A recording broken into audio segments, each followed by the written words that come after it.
ఒక రాత్రి నిర్ణయించి తెల్లారి ఫోన్ చేయంగానే ఎక్కడికక్కడ సిద్ధపడి ఎవరికి వాళ్ళుగా స్వచ్ఛందంగా వచ్చిన డప్పు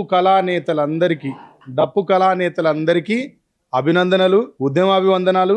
ఇదే స్ఫూర్తిని ఫిబ్రవరి 7వ తేదీ వరకు ఖచ్చితంగా కొనసాగించాలన్నా. ఎవ్వరు కూడా కాంప్రమైజ్ కావద్దు, అసలే కాంప్రమైజ్ కావద్దు. మనం చివరి దశలో ఉన్నాం. ఇంకొక అడుగు ముందుకేస్తే గమ్యం చేరుకుంటాం. ఆ గమ్యం చేరుకోవడానికి డప్పు అనే మనకున్న ఒకే ఒక్క సాంస్కృతిక ఆయుధం డప్పు. ఆ ఆయుధ ప్రదర్శన మనం చేసేది వ్యక్తిగత ప్రదర్శన కాదు, మన బల ప్రదర్శన కాదు. ఈ డప్పు ఎక్కడెక్కడ మోగింది, ఎవరెవరికో అధికారాన్ని కట్టబెట్టింది, ఎవరెవరికో రాజ్యాన్ని ఇచ్చింది, ఎవరెవరికో పదవినిచ్చింది, ఎవరికో భూమినిచ్చింది, ఎందరికో సంఖ్యలు విడిపించింది, కొన్ని జాతులకు విముక్తిని చేసింది. ఇప్పుడు తన విముక్తి కోసం తాను చేయబోయే ప్రదర్శన ఇది. ఈ ప్రదర్శనకు ఏ ఇంటి నుంచి ఒక్క డప్పు కూడా రాకుండా ఏ ఇల్లు కూడా ఉండనియద్దు.